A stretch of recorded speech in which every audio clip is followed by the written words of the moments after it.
right, welcome to Roots of Reality Experiences. I'm joined by Dr. Ethan Siegel, who is an astrophysicist and science communicator. Additionally, Ethan is the author of multiple books, the most recent being Infinite Cosmos, Visions from the James Webb Space Telescope. So, Ethan, thanks for coming on today. Thank you for having me, Ben. It's my pleasure to be here on Roots of Reality and to see what sort of cosmic mysteries we can uncover for all your listeners out there. Sounds great. Looking forward to it. So, just to start off, when did you first become curious about the universe? I think curiosity is something that as children we all have in us. And really, I remember I had all sorts of books. I was an avid reader as a kid, so there were all sorts of things I was curious about. I was curious about blood cells, the human body, life, chemicals, household cleaning products. How did swimming pools work, and why could I swim in them but not that gross mucky pond? And gravity was interesting, other planets were interesting, but for me, I think it was actually an experience I had when I was about 11 years old that made me really, really sort of interested in space. I grew up in a big city. I grew up in New York, and we didn't have very good skies, right? You would look up and even at midnight, the sky isn't black. It's like this purplish blue because there's so much light pollution, right? If you grow up in Chicago, you'll recognize the orange glow as like, oh, those are all the sodium street lamps. And for me, when I was 11 years old, my family took a trip up north into the mountains, into the Catskill Mountains. And, I'm older now. I know what dark skies are. And this sky was not even particularly dark, because I couldn't even see the outline of the Milky Way. But I was able to see like hundreds of stars. And I remember laying down on a hill in the grass, and I was laying down on my back and looking up. And while I was looking up, I started to get disoriented, and like I was kind of overwhelmed by the clear canopy of stars overhead. And I started to feel like I was falling up into the stars above me. And I remember digging my fingers into the blades of grass around me to like anchor myself. Wow. Of course, I wasn't going anywhere, but having that experience made me feel for the first time that there was this greater universe out there that I was a part of. And that's a feeling that, even though that's, 35 years plus in my past now, that's a feeling that whenever I look up at the night sky, or whenever I start dreaming about what's out there beyond Earth, beyond the solar system, beyond even the Milky Way, that same feeling still accompanies me. Wow. Yeah, that's really cool. And I love how that experience has left like such a strong impression that the amount of detail you have, recalling that moment is pretty amazing. But it's also super cool because I just feel like, I think, and probably for many people, that when they're kids and probably around, that 11, 10 age range where you start to contemplate existence a bit more, is kind of like a rite of passage, I feel like, for being a human being and trying to make sense of the world around you, to be able to look up the stars and kind of wonder, like, what is this all about? So that's really cool. I actually love what you just said about trying to make sense of the world around you, because as I've gotten older and, got my PhD in physics and become a professor and then moved on to become a science communicator, that specific idea that things can be understood, that there are laws of nature that are always followed, that apply universally at all times and in all places. That's an incredibly powerful idea, right? You can imagine a universe that wasn't like that. You can imagine a universe where the strength of gravity changed from one moment to the next. You can imagine a universe where the planets didn't complete regular elliptical orbits around their parent stars, but were chaotic and were often ejected. You can imagine a universe that didn't obey these laws or rules from one moment to the next, and you'd be absolutely like it would be chaos. Everything would be chaos. Nothing would be predictable.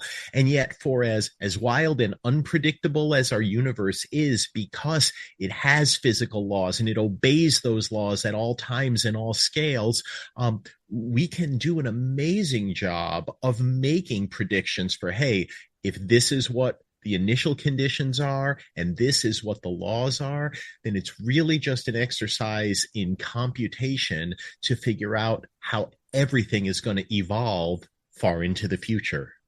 Yeah, that's true. I mean, what do you think then? Like when you're trying to understand the universe, like what does that tell you about the universe that we can, make sense of it mathematically and start to make these predictions and that we're able to even understand it well enough to do this? Like how does that change, I guess, your perspective as you've gotten older and studied the universe for all these years? How has that kind of, perhaps reframed what you thought about the universe versus, when you were a kid to today?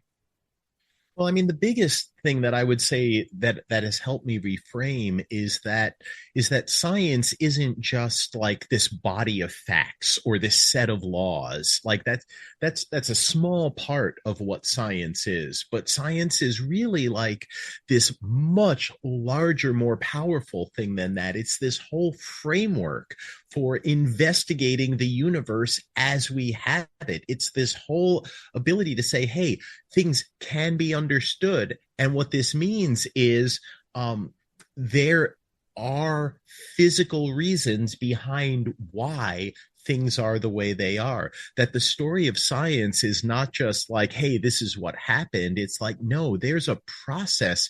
We can detail how things came to be the way they are today. So it was actually when I had my first real job out of college.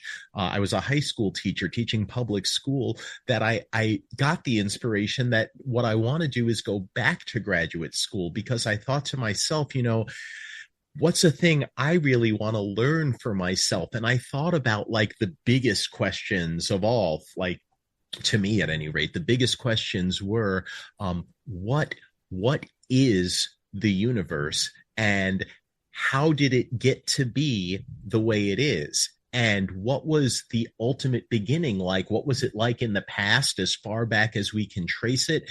And what will its ultimate fate be far into the future? These, for almost all of natural history, certainly for all of human history, these were questions for philosophers and poets and theologians, and they were just things we would tell stories to each other about them. Not anymore. Starting in the 20th century and continuing now into the 21st century, we know what reality is. These questions that I asked about what is the universe, how did it get to be the way it is, where did it come from, and where's it headed? We have scientific answers to these that are more satisfying and also that have more predictive power than at any point in history, right? We're not talking about this person's theory or this religion's idea or this philosopher's musings. We're talking about, no, this is a question that we can go and measure the universe and collect data about the universe and come up with laws and theories and models and frameworks and see how well they do when confronted with this evidence. So we go from this state of pure imagination and pure speculation into a state where we actually have solid knowledge, where we actually can say, here's what's going on, here's how we know, here's how confident we are in it. And if something comes along to contradict that, to surprise us, that's not a bad thing. That's evidence that the process of science is working, Right. because we will self-correct and continue to advance. Yeah, I think that's awesome. And I think also what's so empowering about science in general is our ability just to solve problems and make sense of things and correct it when we need to make better sense of it than we did before as more evidence comes out for different things. And I think also just highlights, what people are capable of as a society too. You have, generations and generations of research built on, solving these problems. And, we continuously make progress, despite, all the things that can happen in the world, historically, just kind of showing that, we're all in this together in this process of science and trying to make sense of our reality as best we can. For hundreds of years, people have really recognized that things like science and math, they're not based on individuals, they're not based on countries, they're not based on artificial divisions like Right. this. This is the full suite, the sum total of all human knowledge. And anyone can learn this, and anyone who's got the right background knowledge and is up to date with where we are and what we know, anyone can contribute to it. So this to me is a great feature of science, that we have this language of exploring the universe, of learning about it, of asking it questions, of probing it experimentally, of taking our best theories and extrapolating what do they predict, and then going out and measuring it. Does it agree? Does it disagree? Does it validate this theory? Does it refute this theory? How do different interpretations stack up against one another? And can we favor one over the other? Right? This is continued learning. We know so much more about the universe today than we did just when I was born, and I am completely confident and very optimistic that as our lives continue to go on, we're going to keep learning more, and we're going to come up with better, more accurate, more refined, and with greater predictive power ideas about what reality actually is.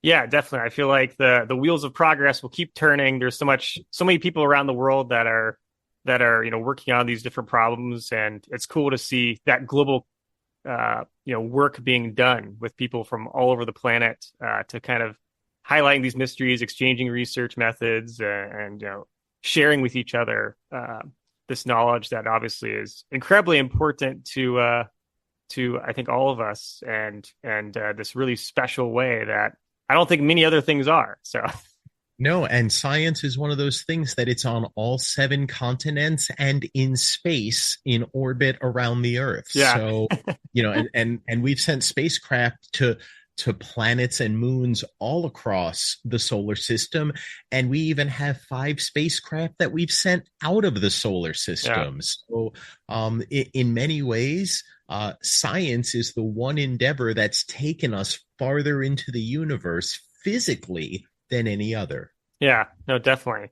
So when thinking about the early universe, then obviously for people that are not super knowledgeable necessarily about astrophysics, knowing what point of the universe we're talking about may be a little confusing. So how would you describe the early universe to someone then?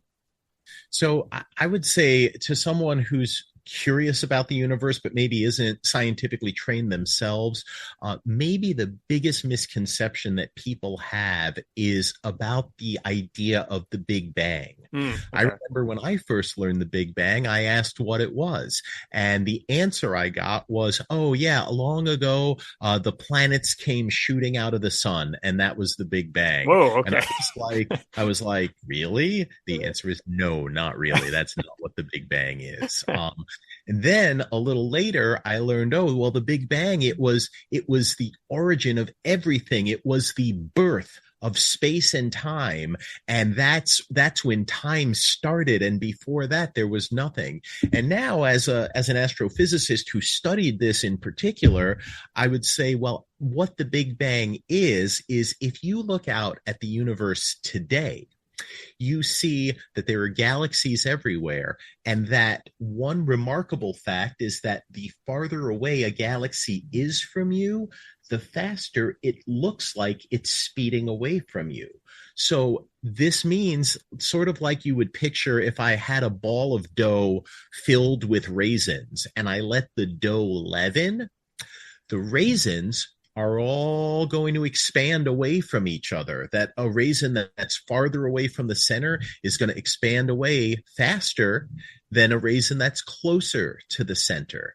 And raisins on two opposite sides will expand the fastest of all.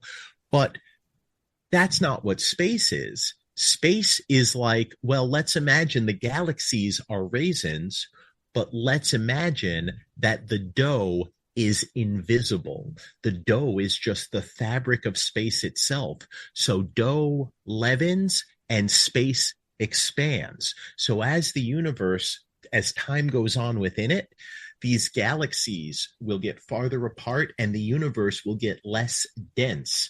The same amount of mass is going to be there, but it's going to be distributed over a larger amount of volume. And as that happens, we say the universe is getting less dense. So that means if we go back in time instead, if the universe is getting bigger and less dense today, then back in time it was smaller and denser and smaller and denser and smaller and denser and smaller and denser. And because we also have light in the universe, right? Light is something that is a wave. It has a wavelength, and that wavelength defines its energy.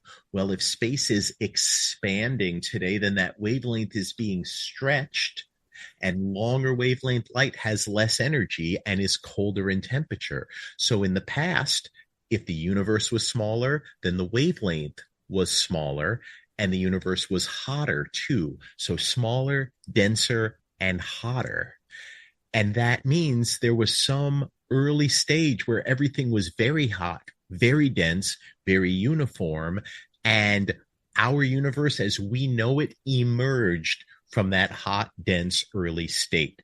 And that's something that I wish people knew about the Big Bang, that the Big Bang is not the birth of space and time. Right. The Big Bang is not some explosion event. It's something that describes a hot, dense early state that happened absolutely everywhere all at once. Yeah. I mean, I think that I like how you describe that because I think it's also incredibly important. There's obviously when it comes to science, there's the research you're doing, and there's also being able to communicate it in a way that anyone can understand. And those two things need to go together if we're going to make progress as a society, because it's also about inspiring the next generation of people to become scientists, but also, educating enough people about it where, people who are funding these projects can know enough that, hey, this is worth, pursuing this knowledge further.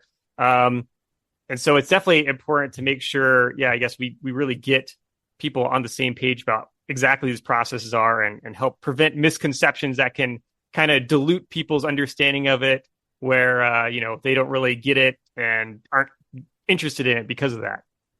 Well, it's also a challenge, right? Because, you had me on this program, presumably because you're like, oh, well, he has his bona fides. He knows what he's talking about. Of course. And he's going to tell me the truth. He's not trying to sell me his own pet idea that isn't accepted. And he's not trying to convince me of something that isn't true for raising his own profile. He actually cares about getting correct information out there. And that's something that we, I think, need a lot more of in this world, because a lot of people, they have their heroes, or they have the people they favor, or they have their opinions, or they have their ideals, and they like people who agree with their ideals and not who challenge them.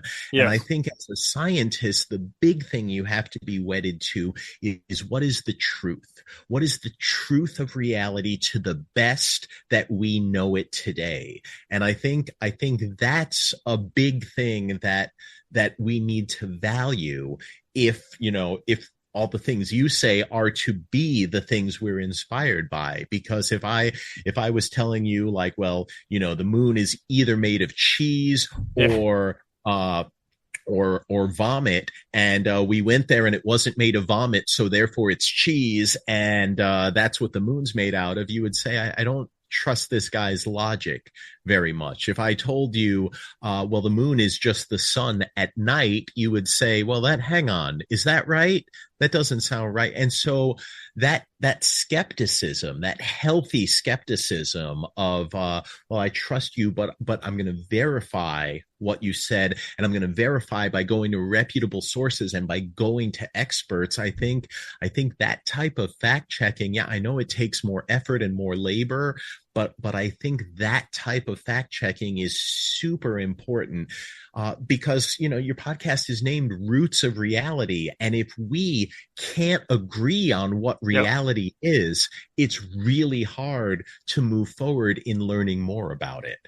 Definitely. I mean, that's a big aspect of obviously why you're a science communicator and why I do this podcast is trying to help people understand, because I think, going back to what you talked about, growing up and becoming interested in this topic, everyone is naturally interested and curious about space and the universe. And, it's how do we as a society harbor that curiosity and put it in the right way for people to really use that curiosity to their, and their strengths as a human being to make an impact. Because it is very easy to kind of fall into the trap of, what's the quick fix, the quick answer to these questions, or what's the contrarian answer, and because those are kind of easy things that we're drawn to, it's kind of like eating a donut instead of vegetables. But obviously, when it comes to making impact, it's a harder way to go about it, because you actually really have to embrace the topic at full and do the work.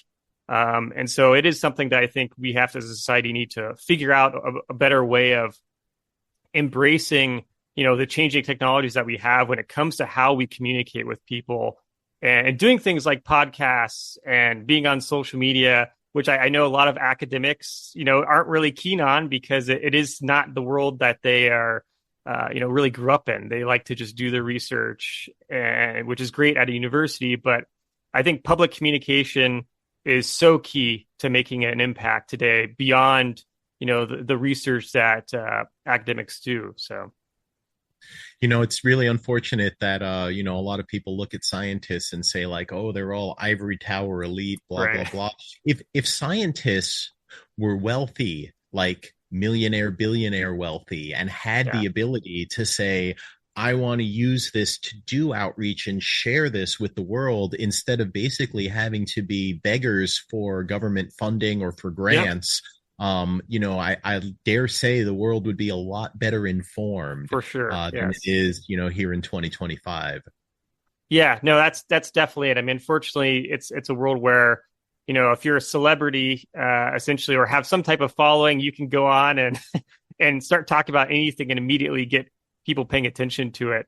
Yeah. And so it How many is. times has Terrence Howard been on Joe Rogan Yeah, that's versus how right. many Yeah, times have someone like me been on Joe Rogan? right. It's not Yeah, exactly balanced, no, no, it's not. It is probably going to take some type of strategy to get, because I think in the, obviously in the past, when before the days of the podcast, the internet, you had people going to, maybe public lectures by professors who were talking about topics, and the playing field was I think more even, because people were like, oh, well, I want to go this. Who's going to talk about space? I'm not going to go to a comedian show to listen about space. You would go to some public lecture at a university in your hometown or nearby. But today, the internet has kind of opened up Pandora's box, where everyone can have a voice on a topic, which is fine and fun. But when people have pretty extreme views on topics and a huge profile and following, then obviously the leverage is all on their side. So it becomes quite difficult for people that are actually doing the work to make an impact, unfortunately, when it comes to public opinions on issues. But But luckily, yeah, do have to say, I do believe that in the end, people will come back to valuing the I think truth so. and valuing what is Yeah, real. Because if someone is telling you, oh, just eat an apple and a banana a day and you'll be fine, and 50% of your kids are dying from vaccine preventable yep, diseases, and exactly. someone else says, hey, I have a vaccine that can stop your kids from dying from vaccine preventable diseases, like, okay, you might get the crowd that says, oh, I don't need vaccines, I have apples and bananas. But eventually I think people are going to value, well, it's more important to keep my kids alive, and it works. Just like if you're going to get into a plane that's going to fly versus a plane that will never get off the ground, you want the plane that flies because Yeah. it listens to what is reality correctly. You want the things that are actually going to explore and discover new things about the universe, not the things that go into a money pit of false promises. So I think look, we always make mistakes as a society, and the ideal goal is to learn from them long term. So even though I might be someone who, I look at the state of the world in 2025 and I say, geez, like 10 years ago it seemed like we were on such a good trajectory, how did things get so bad? Right. I say, look, pendulums always swing, and if it's swinging in a direction it doesn't like, it means it's going to need two things. Number one, it's going to need people like you and me who care about the truth and care about reality to pull back on that swinging pendulum so it doesn't get so bad. And then when it does swing back, whatever things have been destroyed because it went in the wrong direction, it's going to need people like us to help rebuild them bigger, better, and stronger than ever. Definitely. And so don't give up on hope just because things are bleak in some regards. Yeah, exactly my thoughts. That's exactly what I was thinking as well. I mean, obviously I come from the history background and history of science background, and the way I look at things is always that, our past in many ways is, a representation of hope because of the things that we've overcome as a human society, for generations. And yes, there are these course corrections that we have to constantly make because things get out of whack, and people are getting confused about things, and they kind of drift into ideas that don't really work in reality. But it takes time for people to kind of figure that out. As you say, when you have that experience where you're saying like, oh, maybe this idea wasn't so good after all, you kind of collect that evidence yourself and start to think critically about your own personal life and who you're going to follow on different issues. And you start to realize, okay, well, obviously this isn't working. Let's go to this path instead. And that's something that just takes time to kind of iron out. But I agree. I think that, things will get resolved. And as all problems do, we just have to kind of work on it and keep making progress and rebuild what we need to. But at the end of the day, 10 years from now, I'm sure we're going to have more knowledge that we're discovering as a human society than we did before. So. Oh, yeah. I mean, this happens in all walks of life, right? I remember learning things about nutrition when I was young that were later overturned because more and better nutrition research was done. I remember learning that humans can't absorb more than about 30 grams of protein in one sitting. And that was conventional nutrition wisdom until like 2 years ago when a reptile researcher got that claim, heard that claim, and went, what? That's absolutely crazy. Do you think that like a snake can only get 30 grams of protein when it eats an alligator? Like a snake eats an alligator all at once, and you think, oh, look, I can only get 30 grams of protein. Everything else is a waste. No, there's no limit to the amount. You eat more, you can use more. Universally, in all animals, are humans different? So the reptile researcher went and did an experiment and said, well, let's do a larger study than the small one that was done, and let's have lots of high amounts of protein that they eat, 30 grams, 50 grams, 75 grams, 100 grams. And let's see how much gets uptaken. Let's measure all the things we can measure. And guess what? No limit. You can eat as much as you want and your body will use it or not. And that's a thing you can do. Obviously you don't want to eat everything all the time, or you will wind up as a 1,000-pound person who can't walk under their own power. But there isn't a limit to the amount of protein your body can use. And that's just a small example of one thing where, well, we thought things were one way, we did more and better science, and we learned something better about reality because of it. It happens in astrophysics, it happens in fundamental physics, it happens in chemistry, biology, medicine. It happens in anything that we investigate from a scientific perspective. So I would just encourage people to, hey, you have your conceptions of how things work, but we're always going to be learning more as a species, as part of the human endeavor. And as we do, don't close yourself off from accepting that new information. And if that conflicts with your pre-existing worldview, then it's your pre-existing worldview that probably needs modification. Because I can say, as someone who became a theoretical astrophysicist at many, many different points along the way, including it still happens today, I thought things worked this way. And then I ran into a fact that, was a real fact. And I said, oh, wow, things can't work that way and have this fact be true. So what do we have to do? Well, we have to reconcile this. You have to find a more cohesive picture that makes sense with all the things you knew before,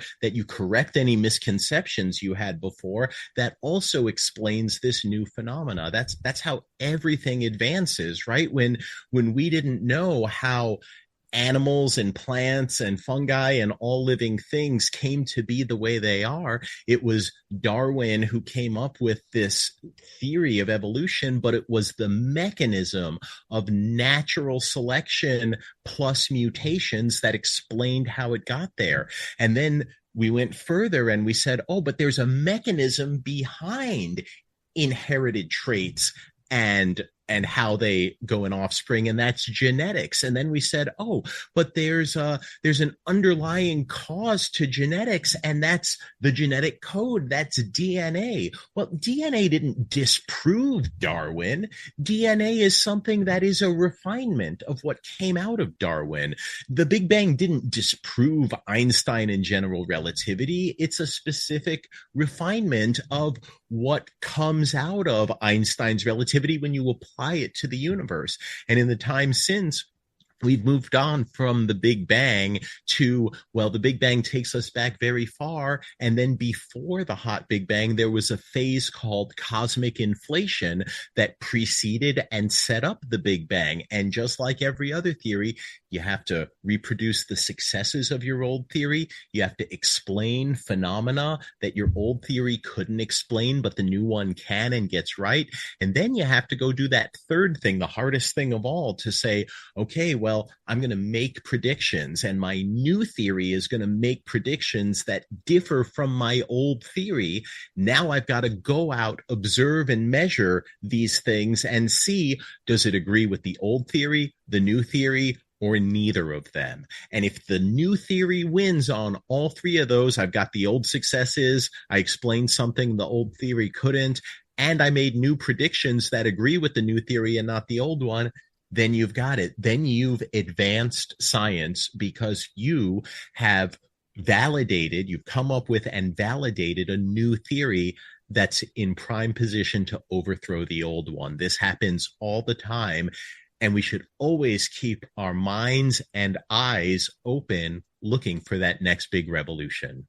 Definitely. No, that's what it's all about. That's exactly how it should be done. That makes me think then, when it comes to how our understanding is evolving constantly as more and more research comes out, what would you say are the biggest debates right now about the early universe? I would say the biggest debates about the early universe are data-driven debates. Okay. The biggest debates about the early universe are things like, what is dark matter? What is dark energy? Are they constant over time, or do they evolve? How fast is the universe expanding, and why does measuring it with different types of probes, why does measuring it in fundamentally different ways lead to fundamentally different answers that don't agree with each other? I feel like this is an example of where you have tensions in your data, where when you put the full suite of data together, you don't get one cohesive, compelling picture. You get like, well, it's like you turn the knob down when you measure it this way, and that looks okay. And then you turn that same knob up when you look at it in this other way. And you shouldn't have to do that. So I think, like, when you ask, like, how fast is the universe expanding? And you say, okay, well, if I start back at the Big Bang and I evolve my universe forward and I measure the signs from the early universe as they've as they are observed now, I get one answer. Whereas if I start here and I look out and I say, oh, I'm going to look around and see the objects and measure how fast they're expanding and how far away they are. And from that, I'm going to measure how fast the universe is expanding. I get two different answers. They differ by about 9% from each other, but the uncertainty on each of them is just like 1%. And so I'm like, hang on, if this is saying it's over here and this is saying it's over here, and these two things don't overlap, this is not a good situation. There's something else going on. And I think those are the types of mysteries we're looking for and looking for solutions to in the early universe. One mystery that I'm not sure we're going to be able to solve, but I still think about it all the time is, hey, I told you that cosmic inflation precedes and sets up the Big Bang. One of the puzzles with cosmic inflation is, I said we always want to look to the observable universe for signatures. But the only signatures of cosmic inflation that appear imprinted in the universe is from the final tiny, tiny fraction of a second of cosmic inflation just before the Big Bang happens. So these big questions of how long did cosmic inflation go for? What was the state of the universe before cosmic inflation? And was that state eternal, or did it have a beginning? I don't even know how to approach answering these questions because there's no information in the universe to do it. That doesn't stop people from investigating it, from studying it, from asking questions about it. But when we run into the limits of not just what we know, but what we can know, it's pretty challenging. It's pretty complicated. Like, I can tell you all sorts of things about the universe, but only to the limits of the observable universe. If you're asking me, well, what's out there beyond where the most distant ancient light signals can reach?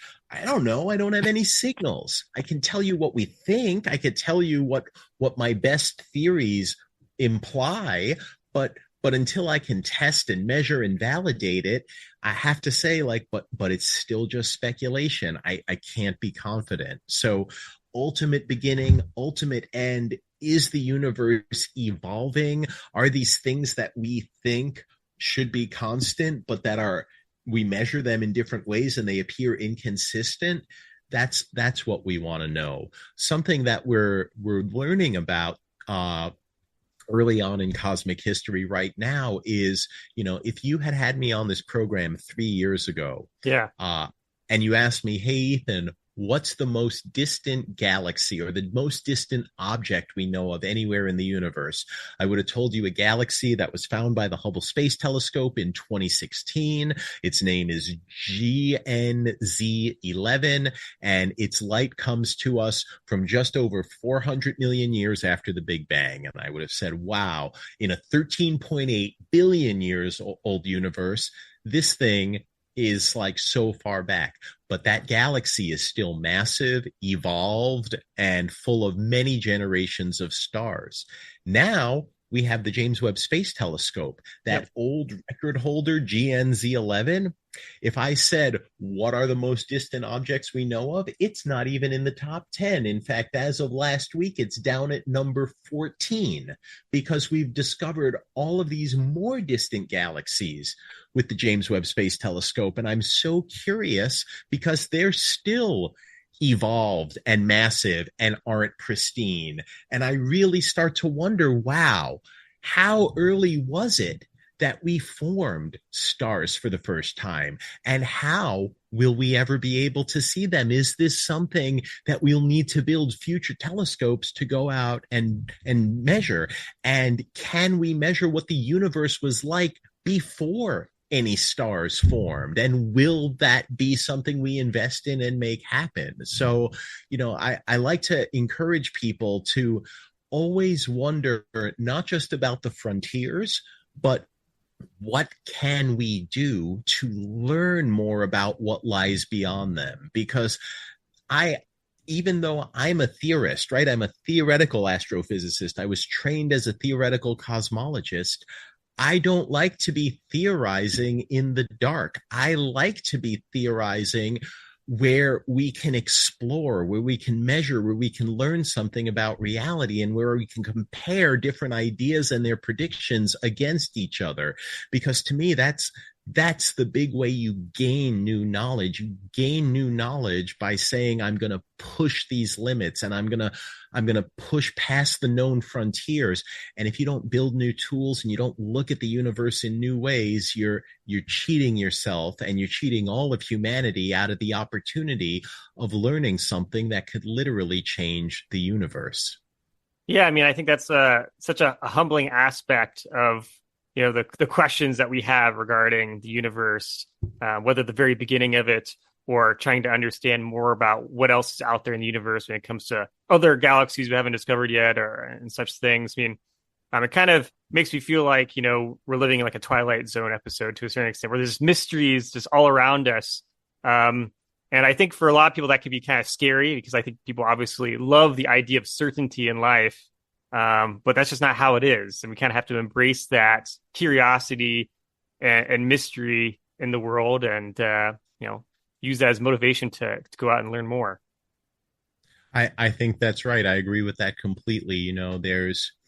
There's always a limit, no matter how much you learn, to what we know at any given point. And as soon as you convince yourself, oh, there's nothing new to learn, there's nothing worth investigating, it's a self-fulfilling prophecy, right? If it's like the old story of the drunk looking for his keys under the lamppost, and he can't find them, and he can't find them, and he can't find them.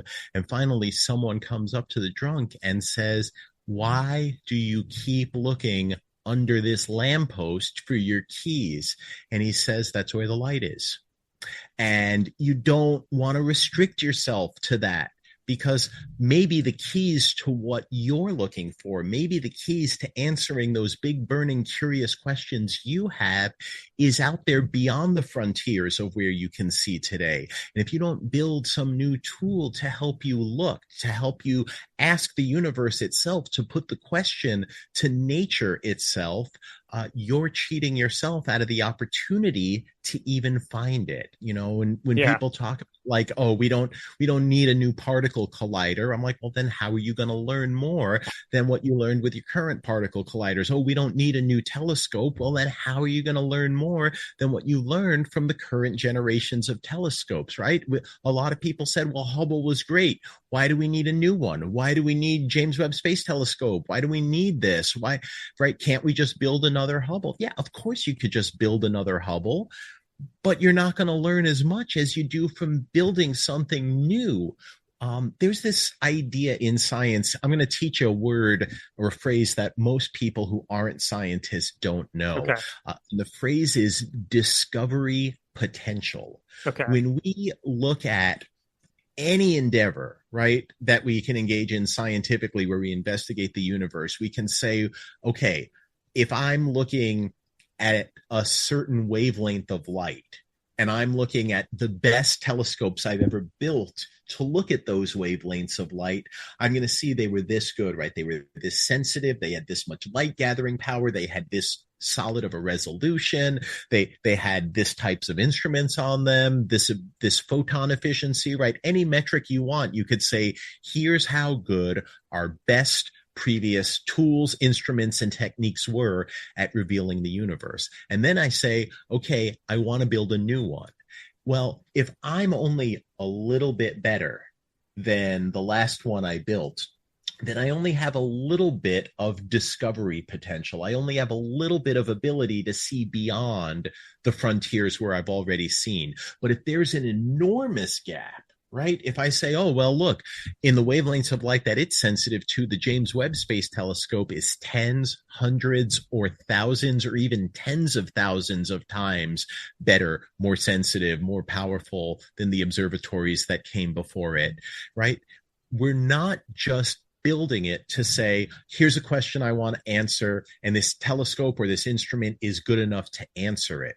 Whenever you look at the universe in a fundamentally new, different, and more powerful way to how you've ever looked at it before, you're not just saying, oh, I want to break this record and let's go do it. You're also saying, I'm going to look at nature in a way humanity has never looked at nature before, and I'm going to give it the opportunity to surprise me, because that's often where the biggest discoveries are made. For instance, if you said, hey, Ethan, what are the biggest things we've learned about the universe from the James Webb Space Telescope? I'm not going to say, oh, yeah, we broke the record for most distant galaxy, or we broke the record for the youngest galaxy protocluster, or we found the most distant gravitational lens, or the most distant red supergiant star, even though we did all of those things. Those aren't the biggest discoveries, because those were just finding earlier examples of what we thought, what we already knew was out there. We knew what was out there, and we said, oh, we're going to be able to find younger versions of them, more primitive, earlier, more distant. Yeah, of course we can break those records. We designed it to do that. But every once in a while, you go and look somewhere with new eyes or with new tools, and you can discover things that you didn't even know had the potential to be out there before you started looking. For example, we looked out into the Orion Nebula. This is the closest large star-forming region to Earth. With the James Webb Space Telescope. And we said, ooh, I bet you we're going to find protoplanetary disks inside. And we did. And I bet we're going to find newly forming stars inside. And we did. And I bet we're going to find like these substellar objects, like objects that are bigger than Jupiter, but smaller than even the lowest mass star, because they shine in infrared light. And we did. But we didn't know we were going to find objects that we call jumbos, which are Jupiter mass binary objects. We think we understand how binary stars form, and we think we understand how failed stars form, right? These objects that start to grow gravitationally, but by the time they're going to grow into stars, it's too late. All the surrounding regions have been more efficient at sucking up all the matter, and there's just nothing left for them to grow with. But we didn't know when we found these Jupiter mass objects in the Orion Nebula that a full 9% of them would have pairs, would exist in pairs. Why is that? That's something people are still debating today. We've seen all different types of gamma ray bursts. These are the highest energy flaring objects in the universe. Back in 2017, we observed one in both gamma rays and gravitational waves. This was the famous kilonova event. It was two merging neutron stars made a gamma ray burst, and this represents the origin of the heaviest elements on the periodic table. We think that's how they're made, in these kilonova explosions. Well, guess what? That was a gamma ray burst that was very brief. It lasted less than 1 second. Well, it turns out about 30% of gamma ray bursts last 2 seconds or less, and 70% of gamma ray bursts last more than 2 seconds, with most of them lasting hundreds or thousands of seconds. Well, in 2022 or 2023, there was a bright gamma ray burst that happened. And it was one of the brightest ones we've ever seen. And it was long. It lasted like 200 seconds.